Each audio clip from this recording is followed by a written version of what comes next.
Hello all.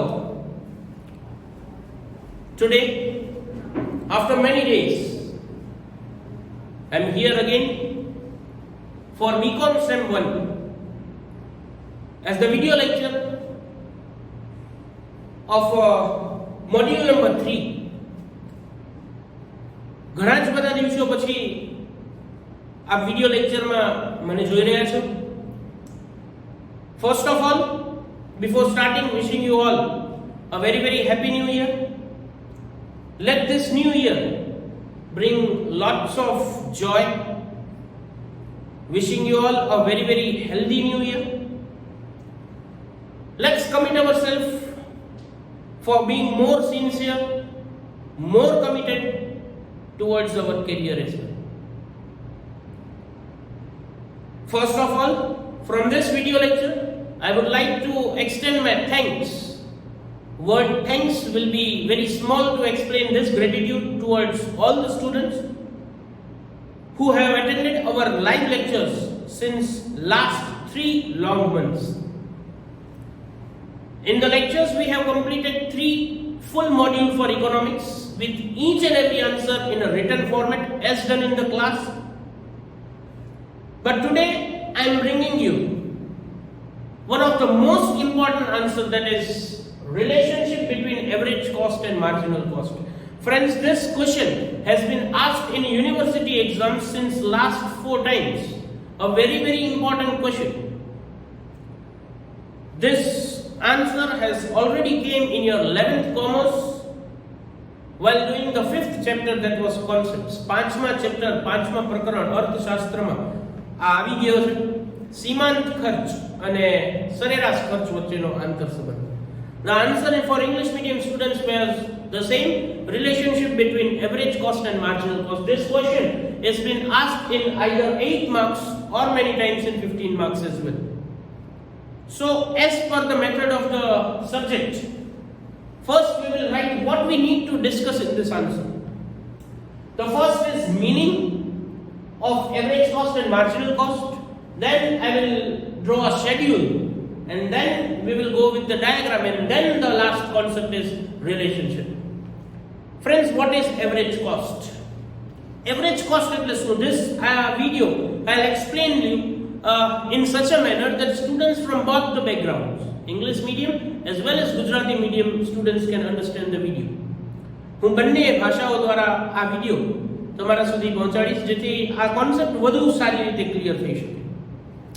સૌથી પહેલા આપણે મીનિંગ સમજવાનો છે. શું થાય એવરેજ કોસ્ટ અને માર્જિનલ કોસ્ટ? આ વિડિયો 2 વાર જોવો પડે તો 2 વાર જોજો, પણ આખો સમજીને ઊભા થજો.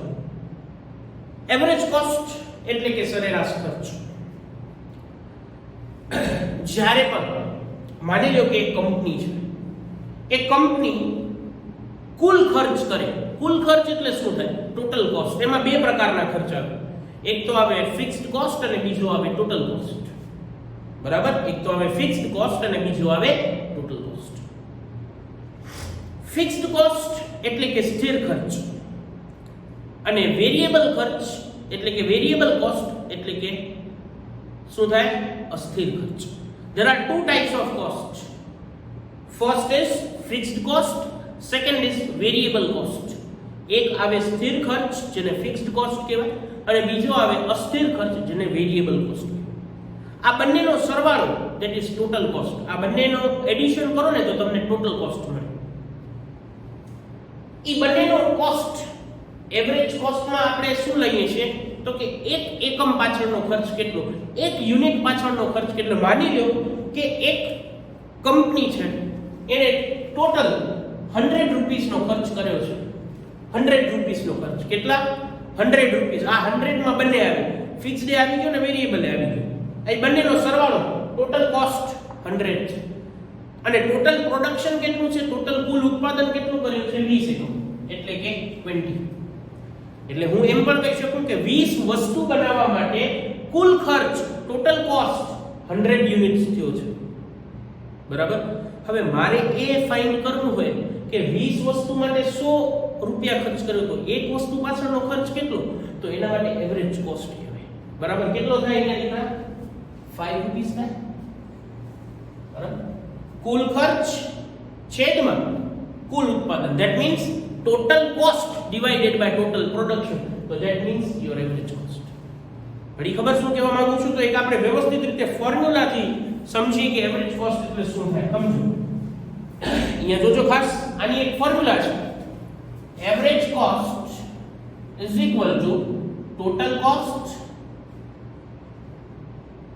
Divided by total production. ગુજરાતીમાં કુલ ખર્ચ છેદમાં કુલ ઉત્પાદન. હવે એક એક્ઝામ્પલ લખો કે માની લો કે if the total cost of XYZ is rupees 100 and total production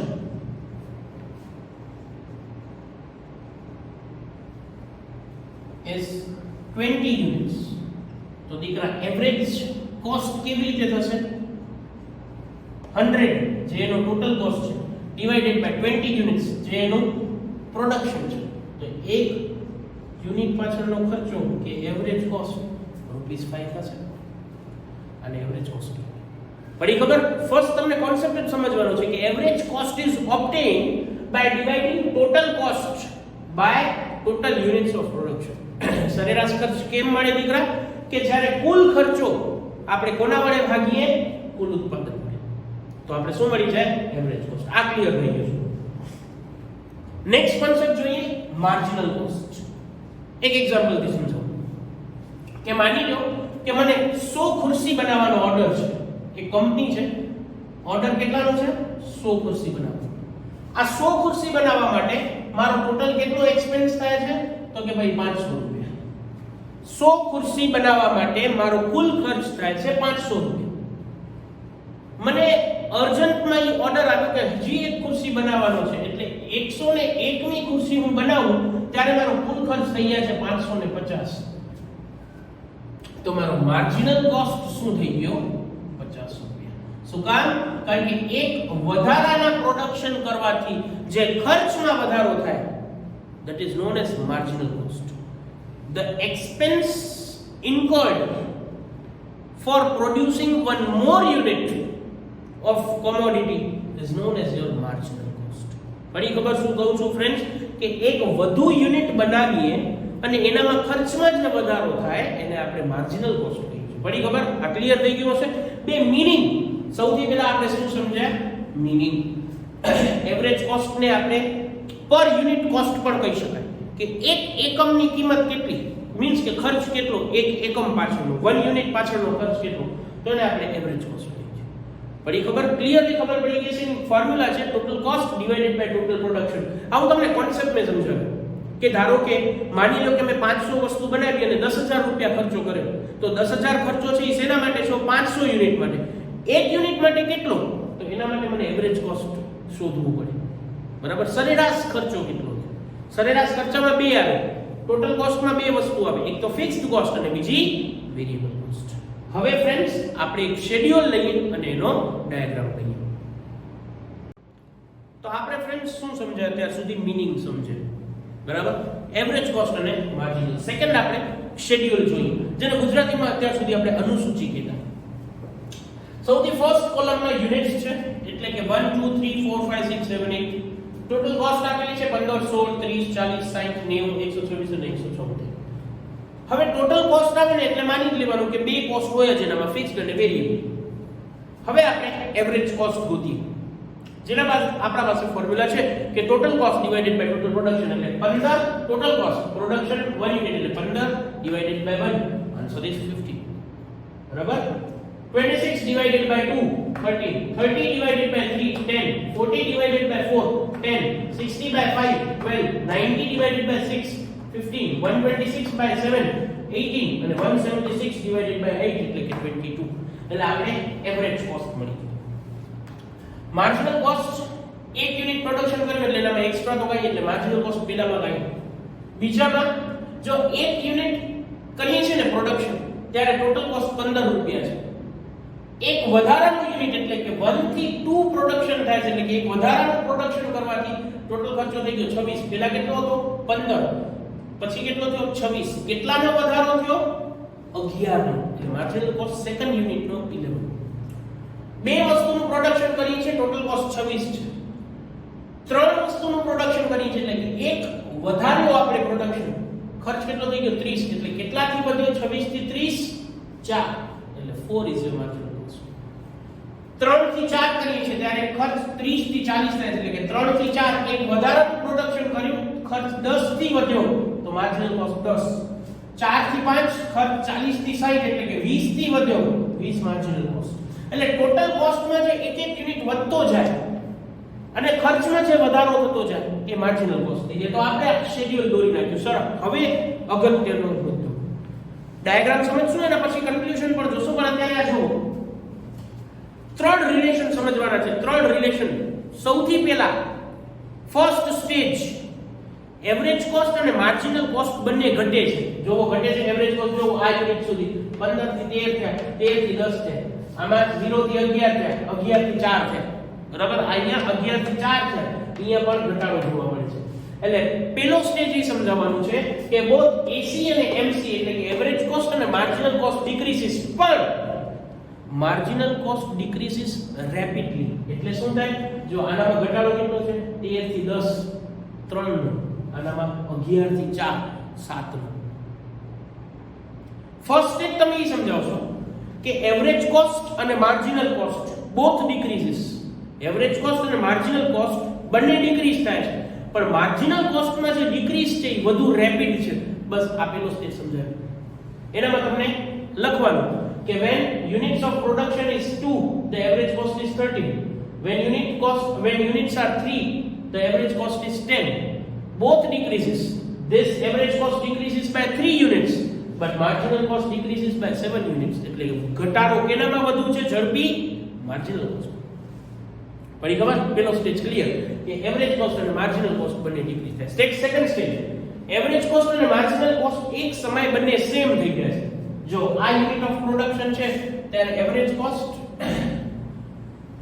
અને માર્જિનલ કોસ્ટ બંને શું થઈ જાય છે દીકરા? સેમ થઈ જાય છે. એટલે સેકન્ડ સ્ટેજ તમને એ લખી નાખવાનું both average cost and marginal cost are same, but at that time average cost is minimum. જો 10 થી નીચે ક્યાંય નહીં. સેકન્ડ સ્ટેજ તમને શું સમજાવવાનો કે એવરેજ કોસ્ટ અને માર્જિનલ કોસ્ટ બંને સેમ થઈ જાય છે, પણ એ ટાઈમે એવરેજ કોસ્ટ છે એ મિનિમમ છે. Second stage done. Third stage average cost અને marginal cost after fourth unit of production both increase. 12 15 18 22 increase, 20 30 34 50 increase, but marginal cost increases more rapidly than average cost. જો કા 12 થી 15 કેટલાનો વધારો? 20 થી 30 કેટલાનો વધારો? પડી ખબર? 15 થી 18 30 થી 36 બંનેમાં જે વધારો છે એ બંને વધે છે, પણ માર્જિનલ કોસ્ટ છે ને એ વધુ રેપિડલી વધે છે. એટલે તમને દીકરા ડાયાગ્રામ દોરશું હમણાં, પછી ત્રણ સ્ટેજ સમજાવવાના. ફર્સ્ટ સ્ટેજ કે up till third unit of production both average cost and marginal cost decreases but marginal cost decreases more rapidly. એટલે કે 3 એકમ સુધી, 3 એકમના ઉત્પાદન સુધી એવરેજ કોસ્ટ અને માર્જિનલ કોસ્ટ બંનેમાં ઘટાડો થાય છે, પણ માર્જિનલ કોસ્ટનો ઘટાડો વધુ ઝડપી છે. પડી ખબર? ફોર્થ યુનિટ ઉપર બંને સેમ થાય છે 10 અને 10, પણ એવરેજ કોસ્ટ છે મિનિમમ છે. ફોર્થ યુનિટ પછી બંનેમાં ઇન્ક્રીઝ થાય છે. એવરેજ કોસ્ટ વધે છે, માર્જિનલ કોસ્ટ વધે છે, પણ માર્જિનલ કોસ્ટમાં વધારો છે વધુ ઝડપી છે. હવે આપણે આનો એક ડાયાગ્રામ જોઈએ. તો તમારા ટેક્સ્ટબુકમાં શેડ્યુલ જે છે આની પહેલા આપણે દોર્યો, શેડ્યુલ સમજે એ જ રીતે આપણે ડાયાગ્રામ પ્લોટ કરતા નહીં કે સૌથી પહેલા આપણે એવરેજ કોસ્ટ અને માર્જિનલ કોસ્ટ એ બે દોરવાના છે. સૌથી પહેલા એવરેજ કોસ્ટ દોરીએ. 1 યુનિટ છે આઉટપુટ લીધું છે એટલે કે પ્રોડક્શન લીધું છે x ઉપર અને y ઉપર આપણે average cost marginal cost. 1 unit છે પ્રોડક્શન ત્યારે એવરેજ કોસ્ટ છે 15 એટલે 1 and 15 એવરેજ કોસ્ટ દોરીએ છે. પછી છે 2 અને 13, 10 અને 15 વચ્ચે કંઈક આવશે એટલે 2 અને 13, 3 અને 10,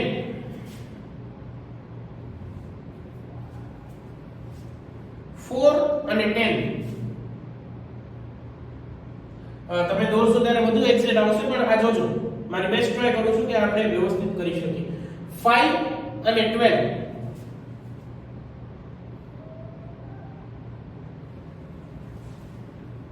6 અને 15,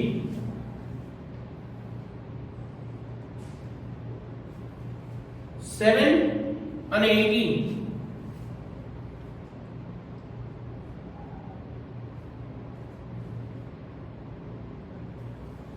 8 અને 22. એટલે આપણે આ મળી ગયો એવરેજ કોસ્ટ કર્વ. શું કહેવાય છે ફ્રેન્ડ્સ? અને એવરેજ કોસ્ટ કર્વ. પડી ખબર? નેક્સ્ટ આપણે માર્જિનલ કોસ્ટ કર્વ જોઈએ. તો માર્જિનલ 1 છે ત્યારે કાઈ નથી, 2 છે ત્યારે 11 છે, 2 છે ત્યારે 11 છે, 3 છે ત્યારે 4 છે,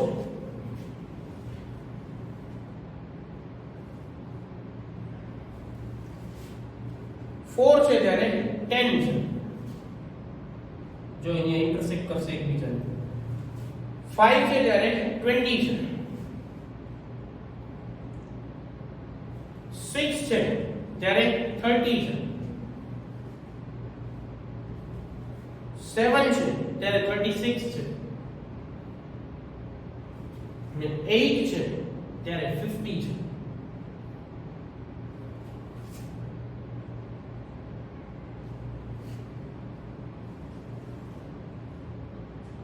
આ આપણે કયો કર્વ મળી ગયો? Marginal cost. આ બંને ઇન્ટરસેક્ટ કરે છે. પેલા બંને ઘટે છે, બંને ડિક્રીઝ થાય છે, પણ જો માર્જિનલ કોસ્ટ નો ઘટાડો છે એ વધુ ઝડપી છે. બરાબર? એટલે 3 કન્ક્લુઝન્સ આપણે લખવાના છે જે તમે પેરેગ્રાફ વાઇઝ સમજાવો છો આનામાં. કે સૌથી પહેલા both AC and MC decreases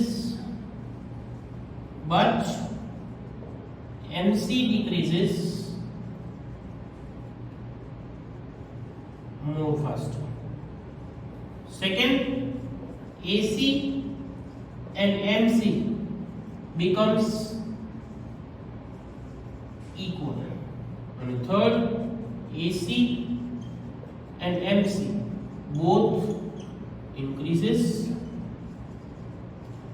but MC increases faster. પડી ખબર દીકરા? આ 3 રિલેશન આપણે સમજાવવાના છે. કે પેલા 3 યુનિટ તમે જોવો ને તો એવરેજ કોસ્ટ અને માર્જિનલ કોસ્ટમાં બંનેમાં ડિક્રીઝ થાય છે, પણ માર્જિનલ કોસ્ટ છે એ વધુ ઝડપથી ઘટે છે. સેકન્ડ આવે છે કે ફોર્થ યુનિટે એવરેજ કોસ્ટ અને માર્જિનલ કોસ્ટ 10 યુનિટ્સ થાય છે, એટલે કે બંને ઇક્વલ થાય છે, પણ ત્યારે એવરેજ કોસ્ટ મિનિમમ હોય છે. અને થર્ડમાં એવરેજ કોસ્ટ અને માર્જિનલ કોસ્ટ છે એ બંને વધે છે, પણ માર્જિનલ કોસ્ટનો ઇન્ક્રીઝ વધુ ફાસ્ટ છે. તો ફ્રેન્ડ્સ, આ એક ક્વેશ્ચન એવો ડિસ્કસ કર્યો મેં કે જે યુનિવર્સિટીમાં રેગ્યુલરલી પૂછાય છે. આપણે લખ્યો છે બુકમાં. એકવાર રિવાઇઝ કરવા માટે પણ તમે આ વિડિયો જરૂરથી જોશો. જો તમને ખરેખર આમાંથી કંઈ જાણવા મળ્યું હોય તો તમે શેર પણ કરશો. કંઈ પણ ડાઉટ્સ હોય તો તમે પૂછી પણ શકો છો. અને આવા વધુ ઇમ્પોર્ટન્ટ ક્વેશ્ચન્સ સાથે હું વિડિયો લઈ આવતો રહીશ સમય પર. પણ આવી જ રીતે લાઈવ લેક્ચર્સમાં અમારા સાથે જોડાયેલા રહેજો. કંઈ પણ ડાઉટ્સ હોય તો જેમ તમે પૂછી રહ્યા છો એમ પૂછતા રહેજો, કોઈ પણ સંકોચ વગર.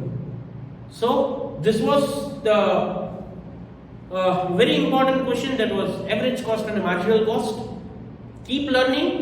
Don't forget that your career is also very, very important, but it is also very important to stay healthy and stay fit, not only for you but for your family members. Fine? So for more updates, if you have not subscribed our channel, do subscribe it. If you have liked it, do like the video. And if you think that it is useful, then you can share it. For this, thank you. Have a very nice day.